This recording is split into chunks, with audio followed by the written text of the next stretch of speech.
पूज्य संत शिरोमणि आचार्य श्री 108 विद्यासागर जी महाराज के परम प्रभावक शिष्य अरहम योग प्रणेता परम पूज्य मुनि श्री 108 प्रणम्य सागर जी महाराज एवं परम पूज्य मुनि श्री 108 चंद्र सागर जी महाराज के मंगल आशीष से अरहम जीव दया भारत संस्कारित और मजबूत जैन समाज के निर्माण हेतु आर्थिक रूप से असमर्थ एवं कठिन परिस्थितियों का सामना कर रहे परिवारों के लिए कर रहा है अद्वितीय सेवा कार्य। आप सभी साधर्मी बंधुओं से अनुरोध है कि आप भी गौ ग्रास औषधि निधि कोष, बेटा बेटी शिक्षा निधि कोष, बेटा बेटी चिकित्सा निधि कोष, व्रती ब्रह्मचारी भैया दीदी निधि कोष, अपना आहार योजना और रोजी रोटी निधि कोष में 2500 रूपए प्रति माह या 1000 रूपए प्रति माह के साथ जुड़कर जीव दया और साधर्मी सेवा के इस पुनीत कार्य में अवश्य सहयोग करें। दान राशि नीचे दिए गए बैंक डिटेल्स में भेजकर रसीद के लिए 9717857614 पर अवश्य सूचित करें। अकाउंट नेम ओम अरहम सोशल वेलफेयर फाउंडेशन। संपर्क सूत्र 9717857614, 8586984787, 9810843757,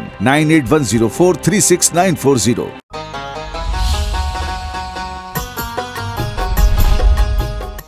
इस कार्यक्रम के पुण्यार्जक हैं प्रणम्य वाणी देवदूत। प्रणम्य गुरु की वाणी पहुँचे घर घर, सम्यक ज्ञान प्रभावना होवे घर घर। सभी प्रणम्य वाणी देवदूत के पुण्य की बहुत बहुत अनुमोदना। मात्र 12,000 रूपए वार्षिक सहयोग राशि प्रदान कर प्रणम्य वाणी देवदूत बने। अधिक जानकारी के लिए संपर्क करें।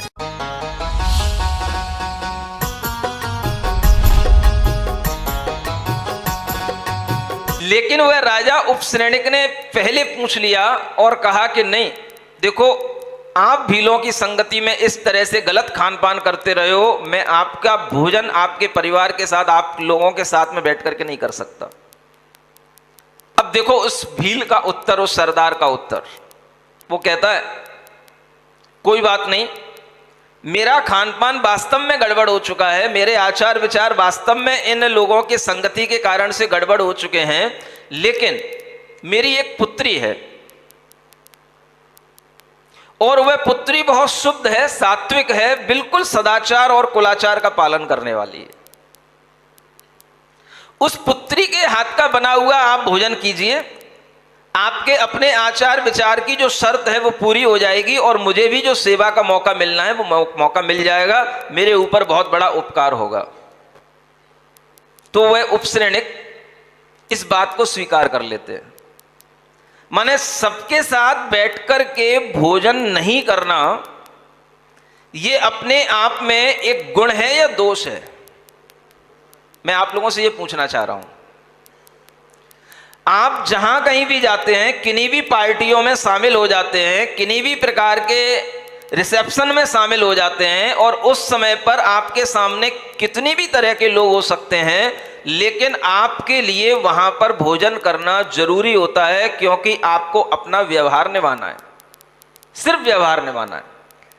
यहां उस उपश्रेणिक राजा को देखो जो जंगल में एकांत में अकेला पड़ा है, असहाय है, एक सहायता करने वाला मिला, लेकिन फिर भी उसने अपने मन में विचार किया कि नहीं, मैं तुम लोगों के साथ बैठ के भोजन नहीं करूंगा। यानी हम जिनके साथ बैठ करके भोजन कर रहे हैं वो साथ में बैठे हुए लोगों का भी महत्व कुछ होता है हमारे भोजन में कि नहीं, ये एक जानने की चीज है। नहीं समझ में आ रहा? मान लो आप किसी ऐसी जगह पर, ऐसी होटल में, ऐसी पार्टी में शामिल हो जहां आसपास बहुत सारा सब कुछ ऐसा ही है जो आपके योग्य नहीं है, आपके कुलाचरण सदाचरण के योग्य नहीं है, लेकिन आप अपनी टेबल पर उनके साथ में अपना भोजन लेकर के बैठ गए। क्या यह भी उचित है अगर इस उदाहरण से देखा जाए तो? समझ में आ रहा है? यानी जिन लोगों का भोजन हम कर रहे हैं, जहां से बना हुआ भोजन आता है, हमें उसका ध्यान रखा जाता है कि यह भोजन किसके हाथ का बना हुआ है।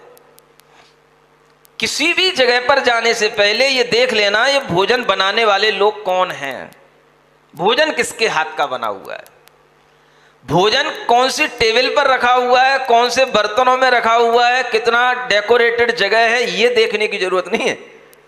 हम उसी में लट्टू हो जाते हैं, भाई बिल्कुल साफ नीट एंड क्लीन है, सब कुछ है, बढ़िया डेकोरेटेड है, हमें क्या करना है, सब कुछ इतनी सफाई से बना हुआ है। लेकिन सबसे इंपॉर्टेंट चीज क्या है जानते हो? ये आचार विचार की परंपरा राजा तक भी निभाया करते थे। आप सोचो आप तो कहीं से कहीं तक कुछ नहीं लगते हो। और उस जमाने की बात कर रहा हूं जब ईसा की 500 वर्ष पहले, जब ये राजा भगवान महावीर स्वामी के समय की ये बात कर रहा हूं, उस समय पर इन राजाओं में इतना विचार। उस भील के हाथ का, उनके बने हुए भोजन का उन्होंने मना कर दिया स्पष्ट रूप से। तो भील को कहना पड़ा, नहीं, मेरी बेटी है और वो बेटी बिल्कुल शुद्ध है, सात्विक कुलाचार वाली है, वो कभी किसी के साथ ऐसा वैसा भोजन नहीं करती है, आप उसके हाथ का भोजन कीजिए। तो उनने उसको स्वीकार कर लिया, लेकिन उसी के पिता के साथ भोजन करना स्वीकार नहीं किया। आप ये देखो कितनी बड़ी बात, समझ रहे हो ना? इससे क्या सीखना है? अच्छा आचरण करना भी अपने आप में बहुत कठिन काम है। निकम्मा होना तो उससे बहुत कठिन काम है ही, लेकिन अच्छे कुल में, अच्छी जाति में उत्पन्न हुए हैं तो अच्छे ही लोगों के द्वारा बना हुआ भोजन ग्रहण करना, ये एक आपके अंदर का भाव होना चाहिए। और ये भाव अगर छूटता चला जाएगा तो आपका कुल धर्म, आपका सदाचार, आपका वर्णाचार सब छूट जाएगा। और ये सबसे ज्यादा हो रहा है। आप कब किस पार्टी में जाकर के पूछ पाते हो क्या किसने बनाया?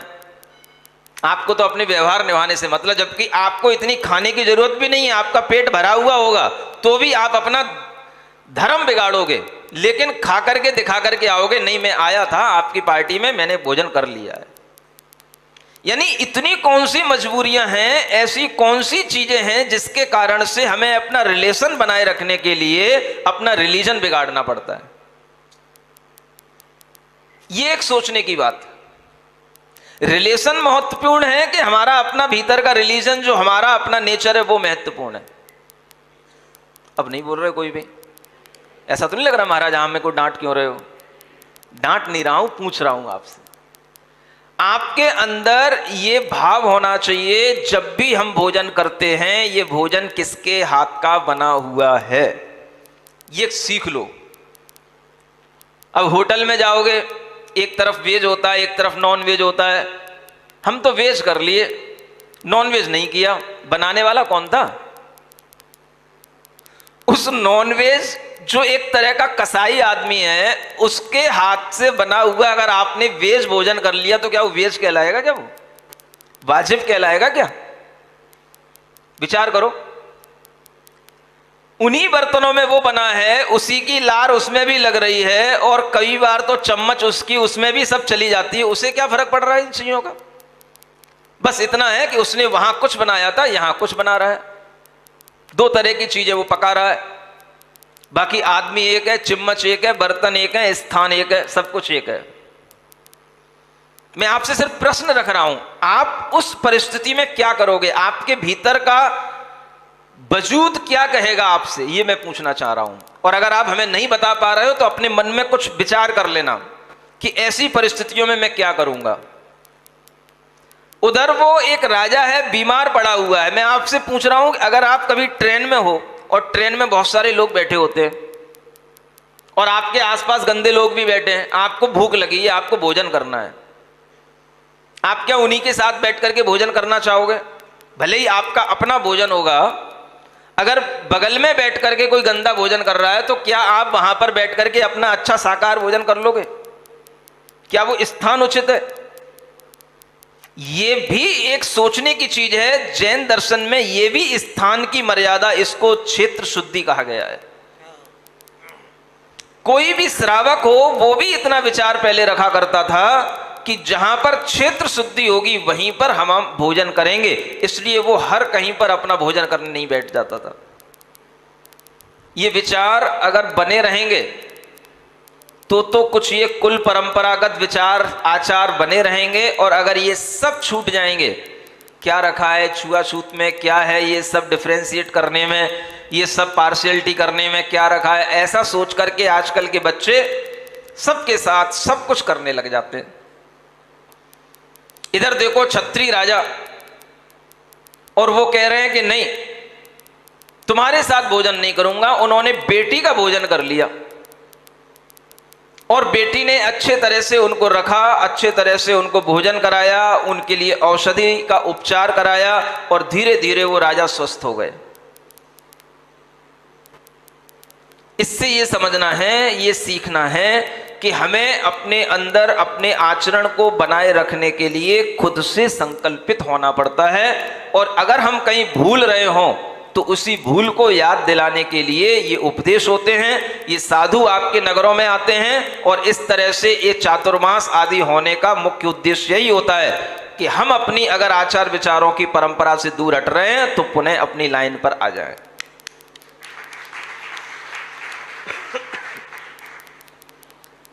आपके अंदर पुनः लाइन पर आना, उपस्थापित होना, ये होने का भाव आएगा तो इस चातुर्मास की सफलता होगी।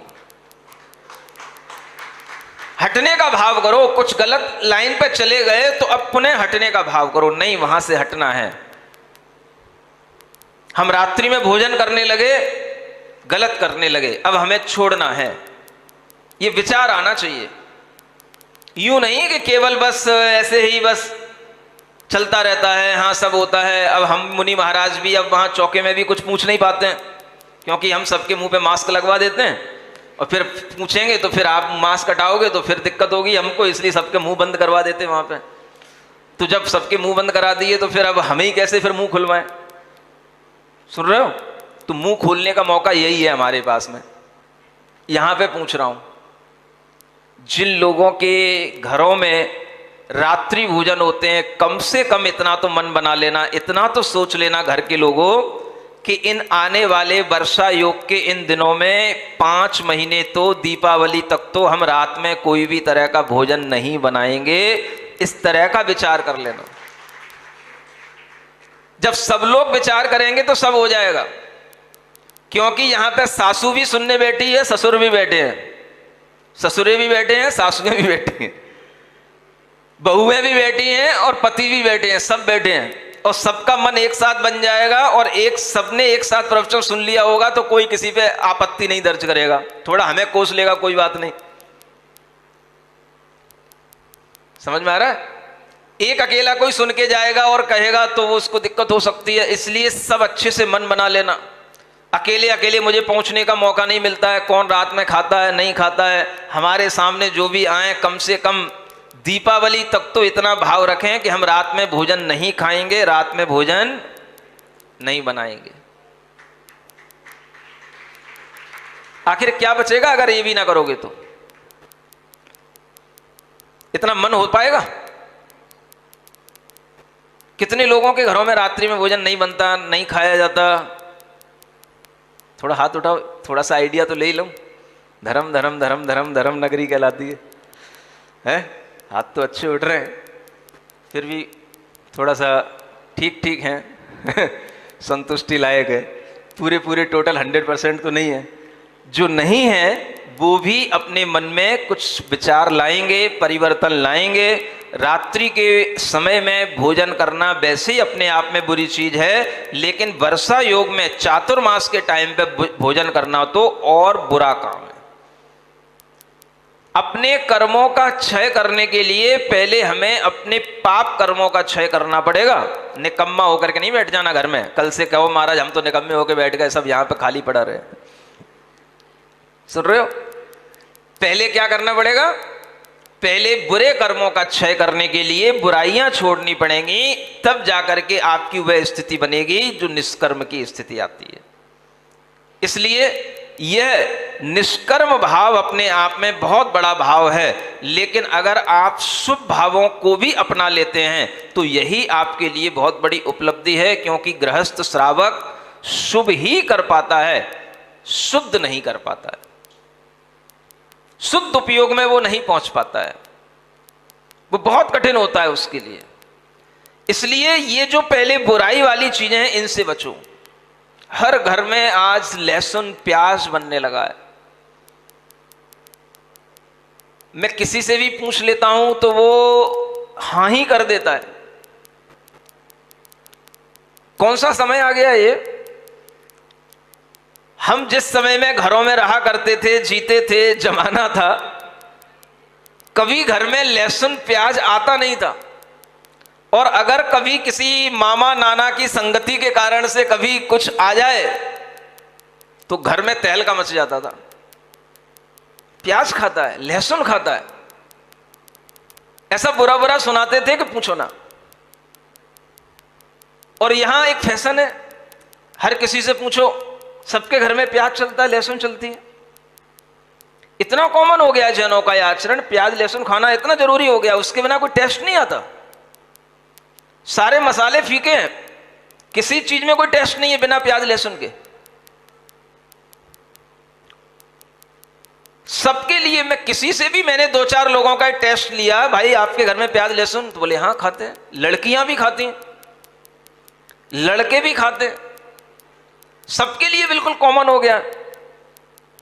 जबकि ये भोजन कितना मादक होता है, कितना तामसिक भोजन होता है कि इस भोजन को करने वाला व्यक्ति हमेशा अपने आप में रह ही नहीं सकता है। ये उन्मत्त बना देने वाले पदार्थ कहलाते हैं, मादक भोजन कहलाते हैं। जैसे शराब पीने से मादकता आती है, वैसे ये लहसुन प्याज खाने से मादकता आती है। इतनी हीट होती है इनके भोजनों के अंदर, इन लहसुन प्याज में इतनी गर्मी होती है, और उसके बिना किसी का काम नहीं चल रहा है। आप विचार करो, ये पद्धतियां अगर आप कम नहीं करोगे, अपने घरों में अगर इन चीजों पर रोक नहीं लगाओगे, तो आगे ये सब चीजें ही रोकने में पूरा चतुर्मास का समय निकल जाएगा। हम आपको कुछ नया नहीं सिखा पाएंगे, उससे ऊपर नहीं उठा पाएंगे। पता पड़ेगा पूरे चतुर्मास में बस लहसुन प्याज ही छोड़ पाए आप, ज्यादा से ज्यादा आलू छोड़ पाए, रात्रि भोजन छोड़ पाए, इससे ज्यादा कुछ नहीं कर पाओगे, क्योंकि आपकी शुरुआत ही वहीं से हो रही है। अगर ये सब छोड़े बैठे होते तो कुछ ऊपर की चीजें बोलता, आगे की चीजें बोलता। ये सबके चरित्र अगर बन गए हैं तो इन चरित्रों को साफ सुथरा बनाने की कोशिश करो। स्थापना तो हो रही है, हमारी तो हो गई, तुम्हारी भी 9 तारीख को हो जाएगी, लेकिन उस स्थापना के साथ साथ कुछ इस तरीके का एग्रीमेंट होना चाहिए कि हम इन आगामी दिनों में अपने आचरण में भी परिवर्तन लाएंगे। हम जिस कुल में उत्पन्न हुए हैं उन कुलों में ये चीजें ऐसी नहीं है कि बिल्कुल खुली छूट के साथ में खाई जाती हैं। अरे जब कभी कभी कोई औषधि के रूप में लेना पड़ जाए एक अलग बात होती है, लेकिन सामान्य से इसको भोजन बना लेना और उसके बिना ही सब्जी नहीं बनना, ये अच्छी बात नहीं है। बुरा तो नहीं लग रहा? यूं तो नहीं कह रहे हो कि महाराज बहुत जल्दी डांटने लग गए, अभी तो 3-4 दिन ही हुए महाराज, आप अभी से डांटने लग गए। सुन रहे हो कि नहीं? कुछ परिवर्तन आएगा। मैं यूं नहीं कह रहा है बिल्कुल अभी से तुम छोड़ ही दोगे, लेकिन कुछ परिवर्तन आएगा कि नहीं? यूं तो मुंडी तो हिलाओ, हाँ तो बोलो। खाते थे कि नहीं? छोड़ोगे, कम करोगे, बंद करने की कोशिश करोगे? ये कोशिश तो करो सकते हो कि भाई देखो, कम से कम हमें इन पवित्र दिनों में, जब हमें मुनि महाराज का सानिध्य मिला है, हम हर तरह की पवित्रता अपना रहे हैं, तो अपने आचार विचार की पवित्रता भी अपनाएं। हम इतने असहाय तो नहीं हो गए जैसे वो उपसैनिक राजा की तरह कहीं जंगल में पड़े हों। हमारे पास घरों में सब कुछ है खाने पीने को, और हम अपनी मनचाही हर टेस्टी चीज बना सकते हैं। तो हम उपसैनिक राजा की ओर देखें कि जो राजा जंगल में कहीं असहाय स्थिति में पड़ा है और उस समय पर भी वो अपने आचार विचार की बात कर रहा है, और उसने जिसने उसको बचाया उसके भी हाथ से उसने भोजन नहीं किया, उसके साथ बैठ करके भोजन नहीं किया। ये सीखना पड़ेगा हमें, यहीं से हमारी शुरुआत होती है, और यही हमें सीख करके तैयार होना है। आने वाले दिनों में हम जिन लोगों के साथ बैठ करके भोजन करेंगे वो लोग भी हमारी तरह ही अच्छे होने चाहिए। हमारी तरह अच्छे होने का मतलब आप भी वैसे ही हो तो वो भी वैसे ही है। आप भी लहसुन प्याज आलू खाते, वो भी खाते हैं, तो फिर आपके और वो सब बराबर ही हो गए।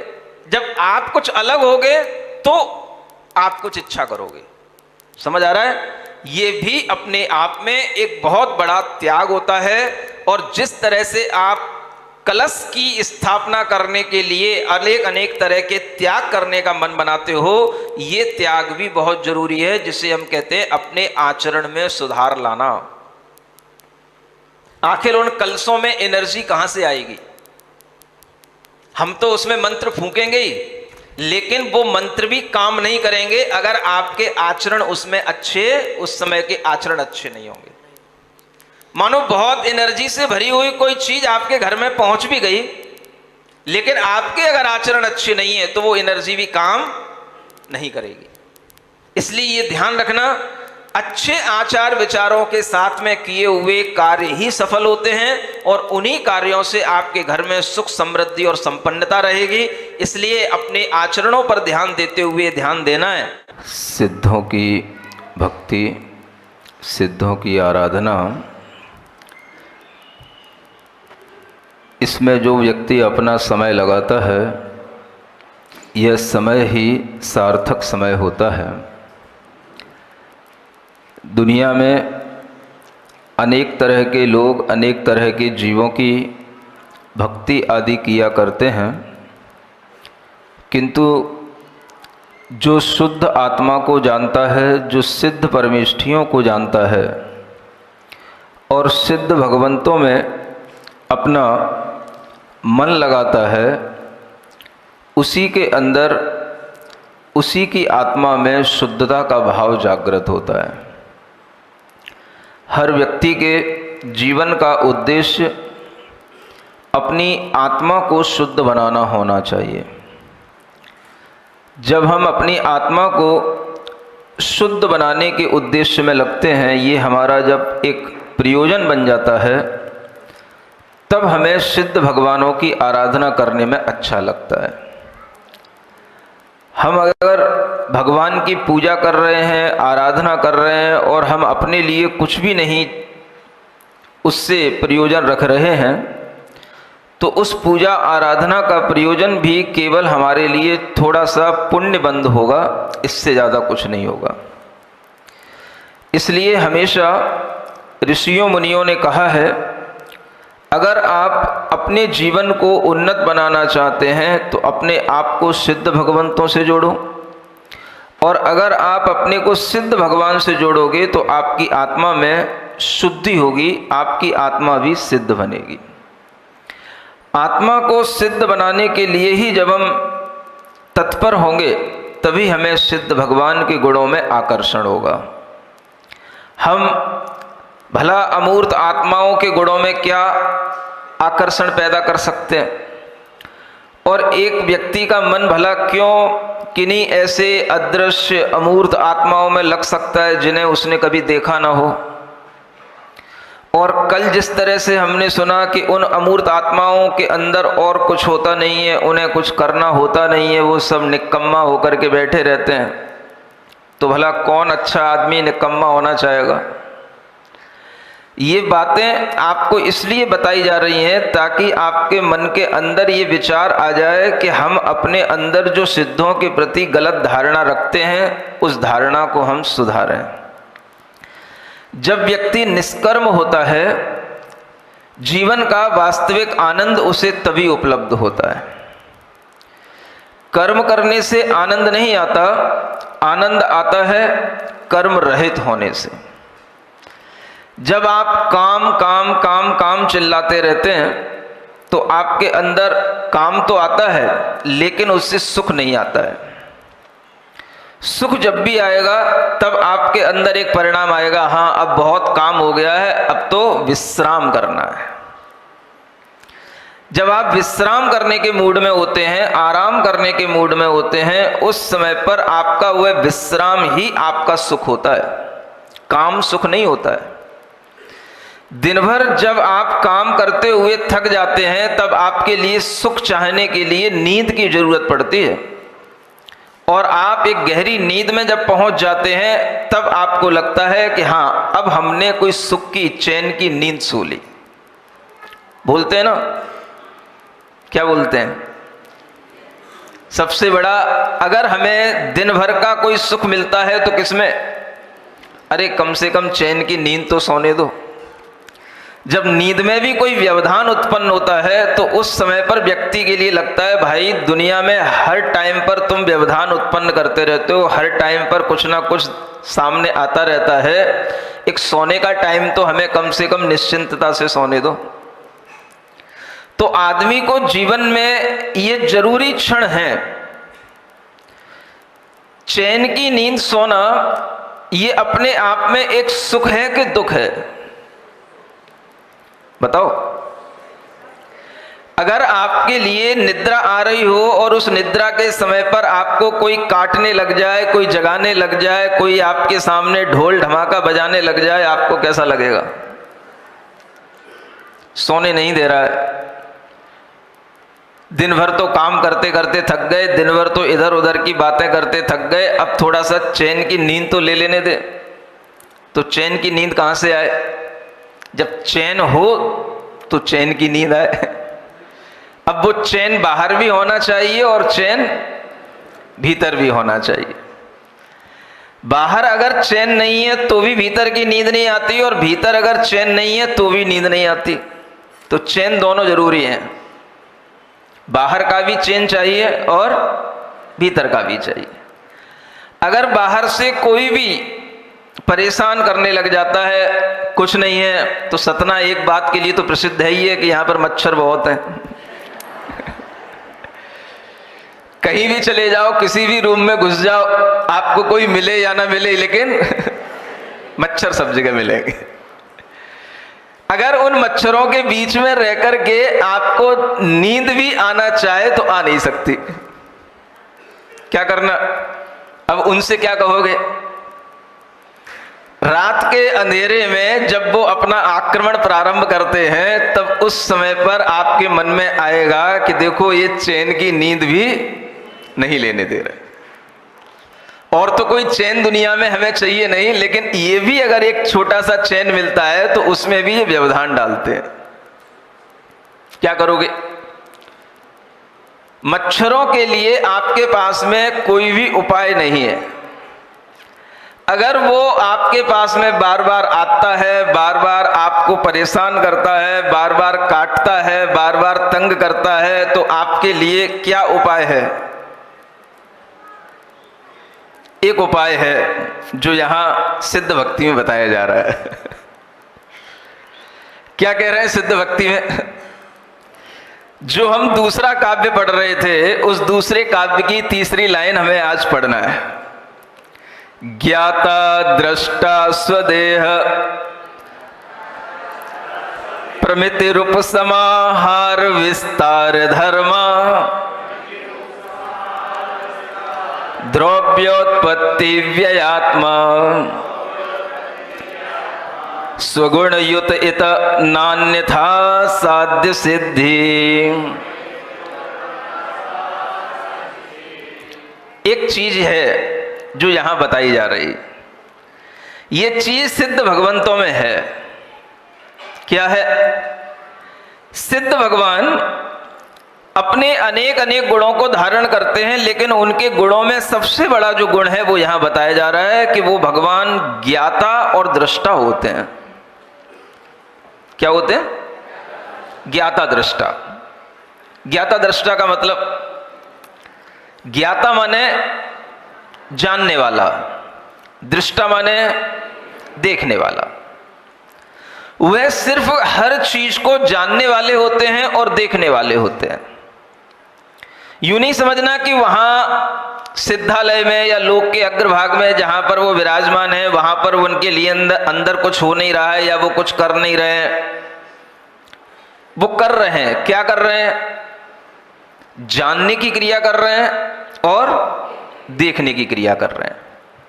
वो कोई लकड़ी की या कोई ये लोहे के पाइप की तरह, बिल्कुल ठूंठ की तरह, बिल्कुल निश्चेष्ट होने के बावजूद भी निर्जीव नहीं हो गए। जीवत्व है उनके अंदर। निकम्मा बाहर से हो गए, बाहर के कोई काम नहीं करने। जो काम थकाते थे, नींद दिलाते थे, ऐसे कोई भी बाहर के काम नहीं करना, लेकिन उनका भीतर का कार्य चल रहा है, भीतर की क्रिया चलती रहती है। और वो क्रिया क्या है? जानना और देखना। सिर्फ यही वो क्रिया है जिसके माध्यम से वह दुनिया को जानते हैं, देखते हैं, लेकिन दुनिया से जुड़ते नहीं। लोक का ऐसा कोई भी पदार्थ नहीं, विश्व का ऐसा कोई भी द्रव्य नहीं, पदार्थ नहीं जो उनके ज्ञान में, जानने में ना आता हो, देखने में ना आता हो। लेकिन सब कुछ जानने और देखने के बावजूद भी वह क्या बने हुए हैं? वो ज्ञाता बने हुए हैं। वो दृष्टा बने हुए हैं। हमें जानना है तो जाना जा सकता है, और जानना आत्मा का परम धर्म है, आत्मा का स्वभाव है। ये जानना कभी भी छूट नहीं सकता, चाहे हम संसार में रहें, चाहे हम सिद्ध बन जाएं, जानना और देखना तो हमारे अंदर चलता रहेगा।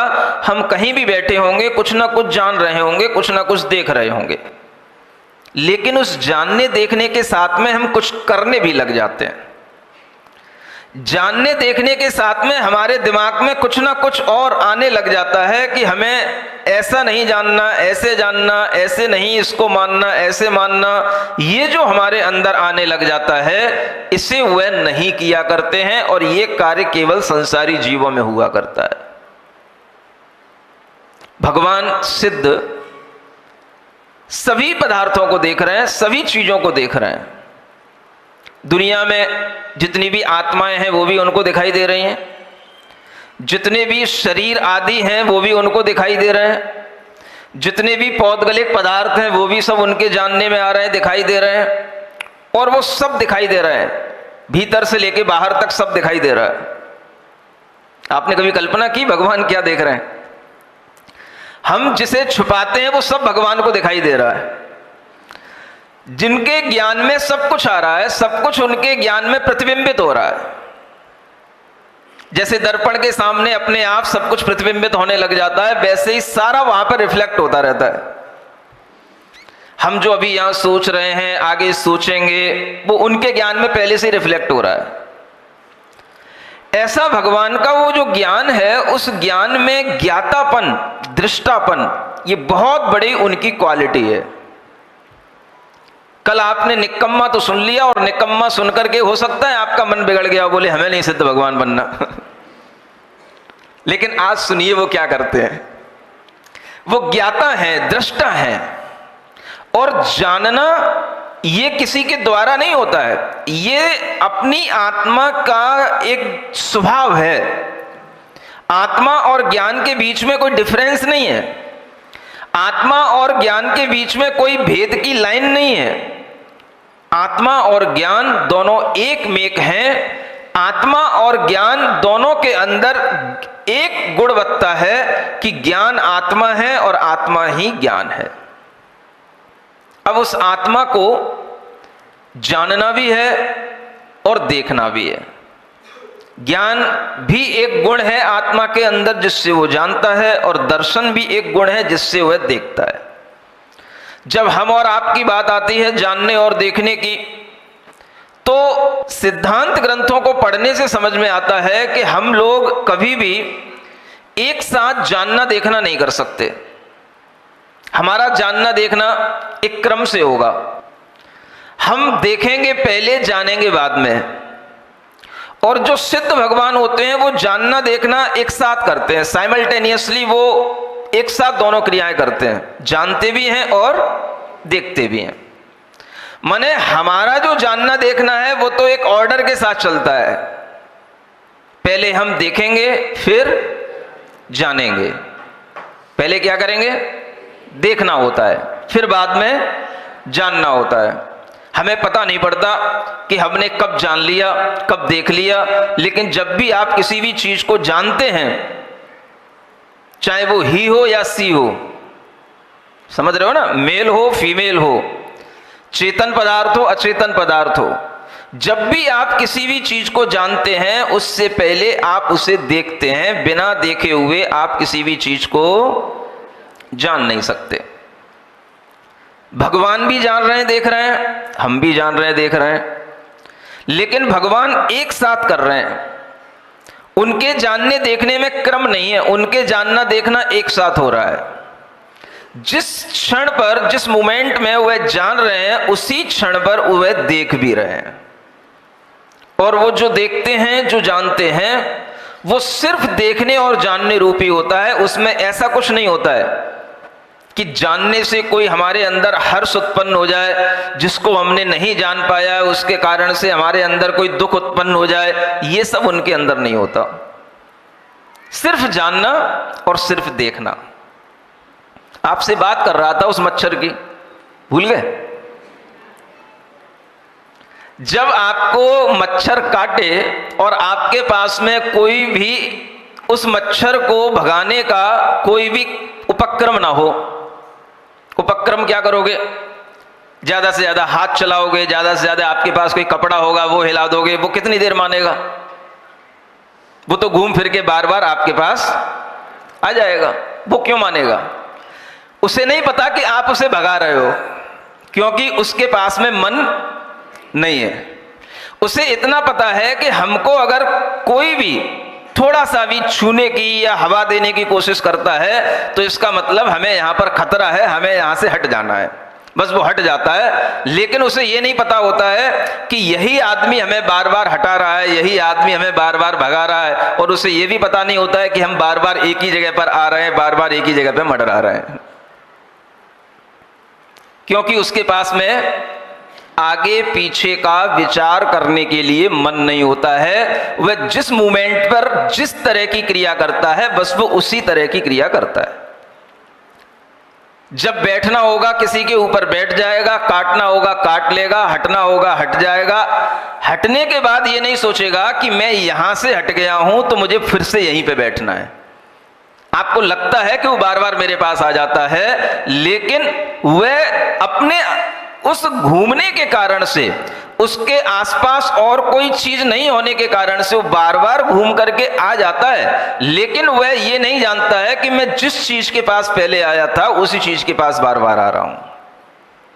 उसकी ज्ञान इंद्रिय, चाहे वो घ्राण इंद्रिय के रूप में हो, और मच्छर है तो उसके पास में चक्षु इंद्रिय भी होगी, लेकिन वो चक्षु इंद्रिय भी काम नहीं करती है, वो तुमको नहीं देखती है। वो आपके पास अगर बार बार आता है तो आप अपनी घ्राण इंद्रिय के कारण से आता है।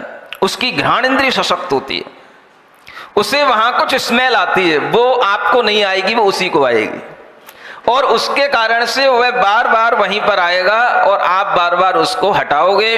हटाने के अलावा आप कुछ और नहीं कर सकते हो। और तो कुछ नहीं करना, मारना तो नहीं है, मारोगे तो नहीं, भूलो तो क्या करोगे? बार बार उसे हटाने की कोशिश करोगे और बार बार वो आपके ऊपर आ जाएगा।